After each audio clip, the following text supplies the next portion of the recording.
At 2:13 a.m., my mom set my shirt ablaze, claiming I was already dead. She smiled, and the part no one saw coming would change everything. I'm Chris, 24. Still living in the house I grew up in. I work a night shift at the warehouse, come home for breakfast, and try to keep the peace. My dad is quiet. My mom is kind. My grandma visits on Sundays. Until the night the fire started, none of that mattered.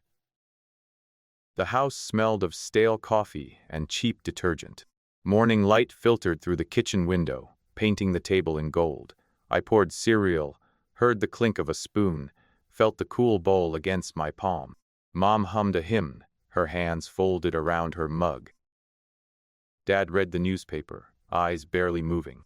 It was ordinary until Mom's voice cracked the silence. She stared at me, eyes wide, voice low. It's a shame what happened to you. The car hit you. You didn't make it. My spoon clattered. I stared at the cereal, at my own breath, at the living room clock. Mom? I whispered, heart hammering. She didn't smile. She just stared, as if remembering a loss. I laughed nervously, tried to brush it off as a joke. She shook her head, whispering, "You're dead, Chris." I left the kitchen, heart pounding. Dad followed, eyebrows furrowed, voice tight. "That's not funny." Mom's shoulders slumped.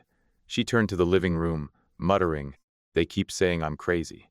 But the words lingered, echoing through the hallway. The next day, Mom asked me what the afterlife felt like. I told her nothing had changed, that I was still breathing. She smiled a thin, satisfied curve. "Good," she said. "Then we can move on." At lunch, Grandma arrived, hands clasped, eyes soft. She whispered a prayer, then turned to me.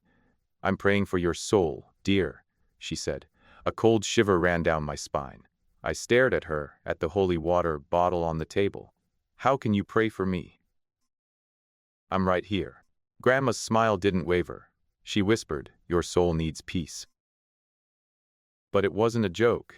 It wasn't a slip of the tongue. It was a belief that had taken root, spreading like a virus.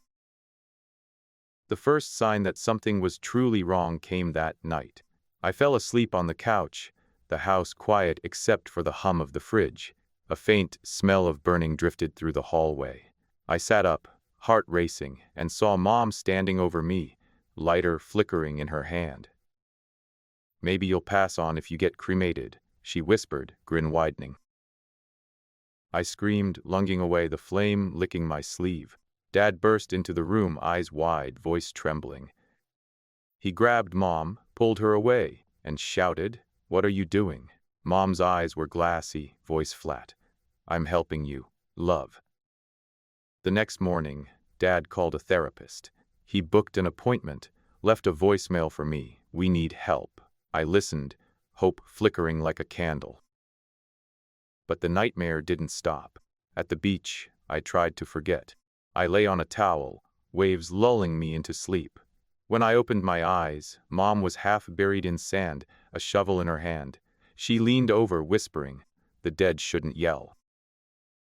I scrambled out, sand choking my lungs, the crowd staring. The sun burned my skin, the salt stung my eyes.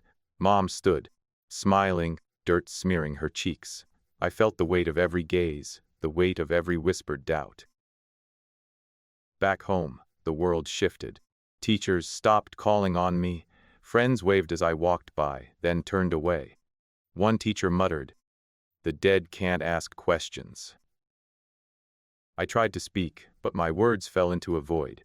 Mom would show me coffins on her phone, saying, "You'll look nice in this one." Dad nodded, eyes empty, as if agreeing. Every night the argument returned, the same sick script. "Mom, you're dead." "Dad, he's right." "Grandma, your soul rests." The house became a mausoleum of lies. I started packing a bag, the weight of my belongings a small comfort. I booked a ticket to a town I'd never visited, hoping distance could break the spell. On the night I was leaving, the front door slammed open. A van pulled up, lights flashing. 10 strangers stepped out, each holding a shovel. They stared at me, faces blank, as if waiting for a cue. My heart stopped.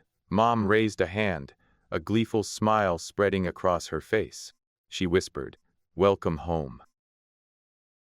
I ran, the cold night air biting, the sound of shovels clanking behind me.